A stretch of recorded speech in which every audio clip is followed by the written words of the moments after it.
Welcome back to my channel. I am Pahi. আজি মই আপোনালোকক বনাই দেখাম সয়াবিন কে কাবাব। তো সয়াবিন কে কাবাব কেনেকৈ নিয়ম বনাই বলক ভিডিঅ'টো ষ্টাৰ্ট কৰোঁ। তো আমাৰ সয়াবিনৰ কাবাব বনাবলৈ আমি ইয়াত সয়াবিন লৈছোঁ। ইয়াত 1 গ্লাছ পানী দিলোঁ আৰু এইখিনি 15 মিনিটমানৰ কাৰণে ফুলিবলৈ দিম। 15 মিনিটমানৰ পাছত দেখিলে সয়াবিনখিনি ধুনীয়াকৈ ফুলি আহিল আৰু ইয়াত থকা পানীখিনি আমি উলিয়াই ল'ম। দেখিছে ইয়াত থকা পানীখিনি উলিয়াই ল'লোঁ। যদি ইয়াত পানী থাকে তেনেহ'লে আমাৰ কাবাবটো ভাল নবনিব। এতিয়া এটা মিক্সি জাৰত আমি জলকীয়া, নহৰু আৰু পিঁয়াজ, আমি এতিয়া ইয়াত জলকীয়া নহৰুখিনি পিঁয়াজখিনি এতিয়া আমি পিচি নলওঁ, নহ'লে পিঁয়াজৰ টেষ্টটো যোনটো তিতা আহিব। তাৰপিছতে আমি ইয়াত সয়াবিনখিনি দিম। এতিয়া আমাৰ সয়াবিনখিনি দিবলৈ ৰেডি হৈ আছে। দেখিছে সয়াবিনখিনি পিচি হোৱাৰ পিছত এইটো ইমান ধুনীয়া হৈ আছে দেখিলে।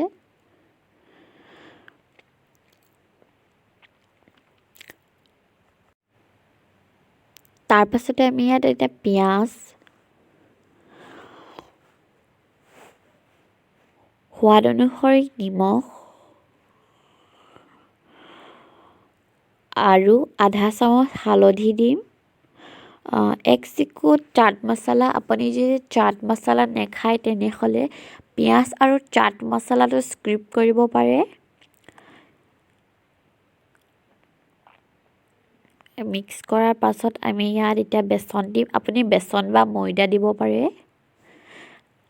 বেচনখিনি দিয়াৰ পাছত আমি ধুনীয়াকৈ এইখিনি মিক্স কৰি ল'ম। আমি ইয়াত পানী ইউজ কৰিব নালাগে আৰু দেখিলে এইখিনি ধুনীয়াকৈ মিক্স হৈ গ'ল। এতিয়া আমি হাতত অলপ তেল লগাই ল'ম। তাৰপিছতে যোনটো মিক্সাৰখিনি হাতত ধুনীয়াকৈ মুঠি পিনি ইয়াত কিবা এটা শ্বেপ দিব লাগে। মই এইটো শ্বেপ দিছোঁ। এইখিনি এতিয়া আমাৰ তেলত দিবলৈ ৰেডি হৈ গ'ল। এতিয়া আমাৰ কাবাবখিনি ফ্ৰাই কৰিবলৈ আমি এটা পেন এখন লৈ তাত এতিয়া তেল অলপ দিছোঁ। তাৰপিছতে আমি ইয়াত কাবাবখিনি দিম। কাবাবখিনি দিয়াৰ পাছত এইটো মনত ৰাখিব যে গেছৰ ফ্লেমটো ল' হ'ব লাগে। যদি হাই হয় তেনেহ'লে ওপৰৰ ডোখৰ সোনকালে সিজিব আৰু ভিতৰৰ ডোখৰ কেঁচা হৈ থাকিব। তো আমাৰ এইখিনি 2 মিনিটৰ পাছত আমি এইখিনি লুটিয়ালোঁ। দেখিছে কালাৰটো অলপ লাইট ব্ৰাউন হৈ আহিছে। আমি এইটো ডাৰ্ক ব্ৰাউন হোৱাৰলৈকে এইখিনি সিজাব লাগিব। তাৰপিছত এইখিনি দেখিছে পূৰা ব্ৰাউন হৈছে। এইখিনি দেখিছে গোটেইখিনি ব্ৰাউন হৈ গ'ল। আমাৰ এতিয়া কাবাবখিনি ৰেডি হৈ গ'ল।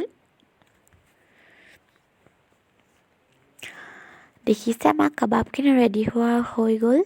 আপুনি যদি মোৰ ভিডিঅ'টো ভাল পালে লাইক, কমেণ্ট, শ্বেয়াৰ আৰু ছাবস্ক্ৰাইব কৰিবলৈ নাপাহৰিব আৰু এই ৰেচিপিটো ঘৰত এবাৰ ট্ৰাই কৰিব।